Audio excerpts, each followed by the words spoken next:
মানুষের লজ্জা-টজ্জা একেবারেই নেই, প্রত্যেকবার এই সত্যের সঙ্গে হয় পরিচয়। কিন্তু সেই কারণে এই নিয়ে আর দুঃখ করা যাবে না, নিন্দে করা যাবে না, বরং আপনাকে তারিফ করতে হবে যে বাহ দাদা বাহ, আপনি এত নির্লজ্জ। এই মুহূর্তে আপনার মনে হতে পারে যে আপনি একটু ঘেঁটে যাচ্ছেন, কিন্তু পর্বটা শেষ হতে হতে আমি প্রমিস করছি আপনিও বলবেন যে সত্যিই তো, এই নির্লজ্জতার তারিফ না করে থাকা যায় না। এই যেমন দেখুন, মুখ্যমন্ত্রী মমতা বন্দ্যোপাধ্যায় দুদিন আগে পর্যন্ত বোলপুর বীরভূমে গিয়ে অনুব্রত মণ্ডল ওরফে কেষ্টদার এত প্রশংসা করেছেন যেন তিনি বার্তা দিচ্ছেন যে কেষ্টমণ্ডল যখন ফিরে আসবেন তার আপ্যায়নে বিন্দুমাত্র খামতি থাকলে কিন্তু তিনি গর্দান নিয়ে নেবেন। কারণ কেষ্টমণ্ডল দুর্নীতিতে অভিযুক্ত হয়ে তিহার জেলে ধরেই গেছেন, কেষ্টমণ্ডল গেছেন ওয়ার্ল্ড ট্যুরে। তিনি ফিরে আসার পরে তাকে ঘিরে ধরে বসে বলতে হবে, দাদা দুটো গল্প বলুন না, দাদা একটু লেগ ডাস্ট। যেমন দেখুন পার্থ চট্টোপাধ্যায়, তার জন্য তো অলরেডি এখন থেকে বালি সিমেন্ট সব জোগাড় করে রাখা হচ্ছে, জায়গা বাছাই করা হচ্ছে। পার্থ চট্টোপাধ্যায় বেরোলেই তার মূর্তি তৈরি করা হবে। মানিক বেরোলেই মানিক দা মানে আমাদের সত্যজিৎ রায়ের নামে যত রাস্তা টাস্তা আছে সেসব বদলে মানিক ভট্টাচার্য স্মরণই করতে হবে। অতএব বুঝতেই পারছেন কাজ অনেক আছে, অত অপেক্ষা করার সময় নেই, লজ্জা টজ্জা পাওয়ারও সময় নেই। এই যেমন দেখুন জীবন কৃষ্ণ সাহা, তিনি কিছুদিন আগেই মুক্তি পেয়েছেন।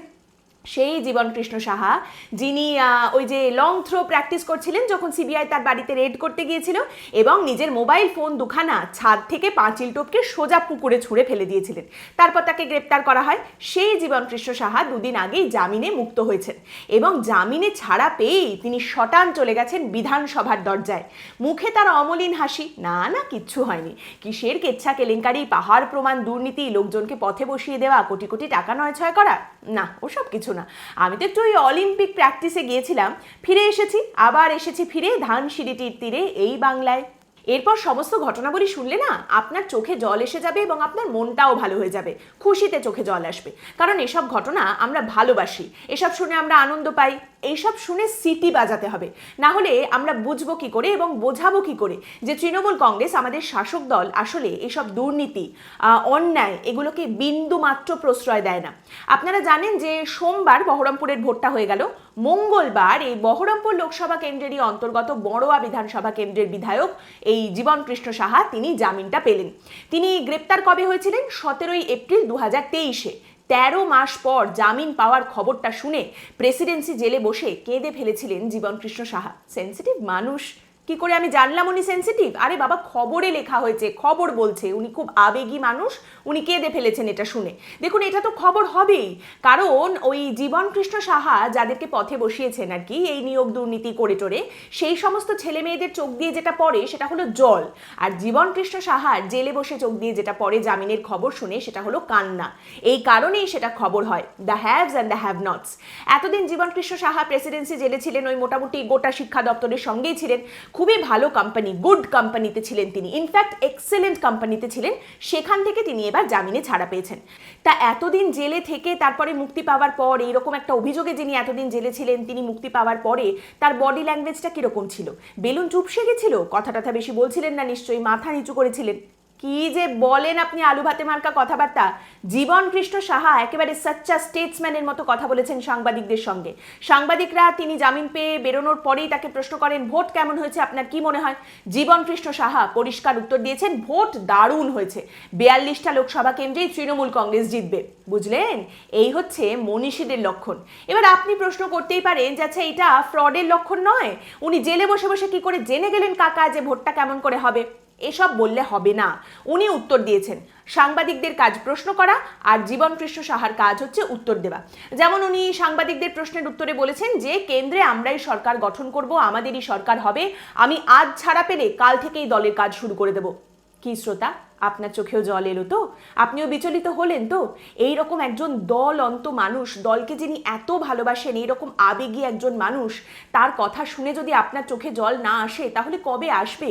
জেল থেকে ছাড়া পেয়ে উনি বলছেন আমি আজ ছাড়া পেলে কালই দলের কাজে আমি ঝাঁপিয়ে পড়বো, কালই বলবো দলকে লাগ যা গালে।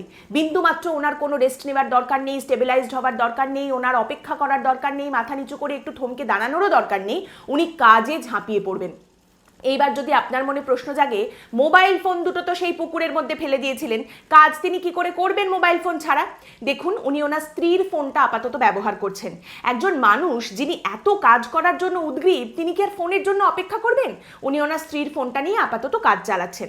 এবার আপনি আবার প্রশ্ন করতে পারেন, কাজ উনি কোথায় করবেন? ওনার ওই নির্বাচনী কার্যালয় যেটা ছিল সেটা নাকি বেআইনি নির্মাণ আদালতের তরফ থেকে তো নির্দেশ দিয়ে 5খানা বুলডোজার দিয়ে ওটা ভেঙে দেওয়া হয়েছে, তাহলে এখন কি হবে? আরে বাবা, আপনি বড্ড বাজে প্রশ্ন করেন।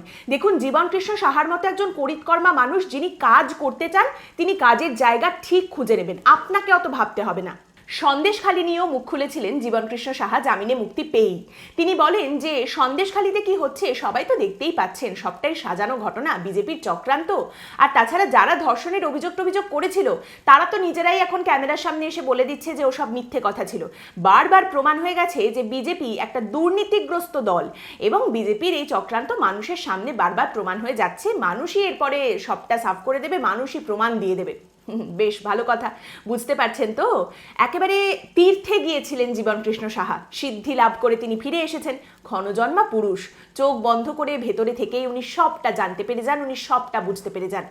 এতটা শোনার পরেও যদি আপনি অবাক না হয়ে থাকেন, তাহলে আরও শুনতে থাকুন, নতুন নতুন জিনিস আপনি জানতে পারবেন। এতদিন আমরা কি জানতাম? জীবনকৃষ্ণ সাহার বাড়িতে কেন্দ্রীয় তদন্তকারী সংস্থা যখন রেডে যায়, জীবনকৃষ্ণ সাহা ছাদের ওপর উঠে পাঁচিল টপকে তার ফোন দুটো পুকুরে ফেলে দেন। তারপর সেই ফোন উদ্ধার করতে সিবিআইকে প্রচুর কাঠখড় পোড়াতে হয়েছিল। মানে ওই বিভিন্ন রকমভাবে পুকুরে তল্লাশি চালানো হয়েছিল, তারপর ফাইনালি পুকুরের জল ছেঁচে সেই ফোন দুটো উদ্ধার করা হয়েছিল। কিন্তু তারপরেও ফোনের মধ্যে থাকা তথ্য ক্ষতিগ্রস্ত হয়েছিল। এটাই তো আমরা জানতাম, তাই তো? ঠিক না, ভুল। জীবনকৃষ্ণ সাহার দুজন আইনজীবী আদালতে দুরকম কথা বলেছেন। একজন আইনজীবী জানিয়েছেন যে আসলে তল্লাশির সময় জীবনকৃষ্ণ সাহার ফোনে তার মেয়ের বারবার ভয়েস কল আসছিল, আর তাতেই বিরক্ত হয়ে জীবনকৃষ্ণ সাহা ছাদে ওঠেন এবং ফোন দুটো পুকুরে ছুঁড়ে ফেলে দেন। এবং এই কথাটা বলেছেন জীবনকৃষ্ণ সাহার একজন আইনজীবী। আরেকজন আইনজীবী আবার উল্টো কথা বলেছেন, তিনিও জীবনকৃষ্ণ সাহারই আইনজীবী। তিনি বলছেন এসব ঘটনা আসলে ঘটেইনি, সবটাই সাজানো ঘটনা, সবটাই সিবিআই এর নাটক। সিবিআই মিথ্যে কথা বলছে, সিবিআই গোটা বিষয়টা সাজিয়েছে। ঠিক আছে, তাহলে এটাই ফাইনাল ভার্সন? না, আবারও আপনি ভুল। জীবনকৃষ্ণ সাহা বলছেন আমি কোনো ফোন টোন ফেলিনি, আমি কি করেছি না করেছি সিসিটিভির ফুটেজ দেখলে পরিষ্কার হয়ে যাবে, আমি কিছু বলবো না, সব প্রমাণ হয়ে যাবে আদালতে, সময় হলেই সব কিছু প্রমাণ হয়ে যাবে।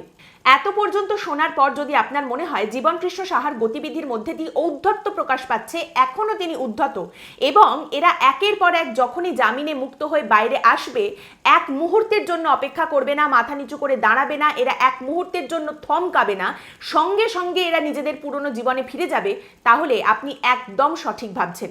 জীবনকৃষ্ণ সাহা জামিনে মুক্ত হবার 48 ঘন্টা পরেই পৌঁছে যান বিধানসভায়। সেখানে গিয়ে স্পিকার বিমান বন্দ্যোপাধ্যায়ের কাছে তিনি আবেদন জানান যাতে বিধায়ক হিসেবে তিনি তার কাজ শুরু করতে পারেন, এবং স্পিকার অনুমতি দেওয়ার পরে তিনি বিধানসভায় 2টি স্থায়ী কমিটির বৈঠকেও অংশগ্রহণ করেন। আর এইখানে বেস্ট পার্টটা হচ্ছে, মানে এটা শুনে আপনার হাসিও পেতে পারে, কিন্তু সেটা ইকুয়ালি দুঃখের একটা ঘটনা আমাদের পশ্চিমবঙ্গবাসীর জন্য। যতটা হাস্যকর ততটাই দুঃখের। জীবনকৃষ্ণ সাহা যে দুটো কমিটির বৈঠকে যোগদান করেছেন বিধানসভায় গিয়ে, তার মধ্যে একটা হচ্ছে বিধায়ক সমন্বয় কমিটির বৈঠক, আরেকটা হচ্ছে উচ্চ শিক্ষা কমিটির বৈঠক। যে ব্যক্তি শিক্ষায় নিয়োগ দুর্নীতিতে জেলে গিয়েছিলেন, এতদিন জেল খেটে বেরোনোর পর বিধানসভায় পৌঁছানোর পরে স্পিকারের মনে হয়েছে যে এই জীবনকৃষ্ণ সাহাকে তিনি বলবেন, শোনো বাবা, তুমি এক কাজ করো, এই উচ্চ শিক্ষা কমিটির যে বৈঠক আছে সেখানে তুমি যোগদান করো, সেখানে গিয়ে কথা বলো।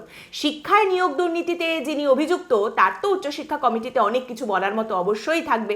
তো সেইখানে গিয়ে তিনি বৈঠকে অংশগ্রহণ করেছিলেন। এরপর থেকে জীবনকৃষ্ণ সাহাকে আমরা নিশ্চয়ই বিধানসভায় দেখতে পাবো, নির্বাচনী সভায় দেখতে পাবো, তার বিন্দুমাত্র কোনো বিকার নেই, কোনো পরোয়া নেই, জাস্ট চিল। এবং তারই সঙ্গে জীবনকৃষ্ণ বাবুর বাবার দিকেও কিন্তু একটু নজর রাখা প্রয়োজন, কারণ জীবনকৃষ্ণ সাহা জেলে যাওয়ার পরে বাবা ছেলের বিরুদ্ধে একাধিক অভিযোগ করেছিলেন যে ছেলে বাবার বাড়ি দখল করে নিয়েছে, গোডাউন দখল করে নিয়েছে, কাজ করতে দেয় না, ব্যবসা করতে দেয় না, জেলে পুড়ে দেওয়ার হুমকি দেয়, বাবার প্রাপ্য লাইসেন্স ঘুষ নিয়ে অন্য কাউকে দিয়ে দিয়েছে ছেলে, এরকম একাধিক অভিযোগ তিনি করেছিলেন। তাই বাবার উপরে আবার অত্যাচার নেমে আসে কিনা সেদিকেও কিন্তু নজর রাখা দরকার।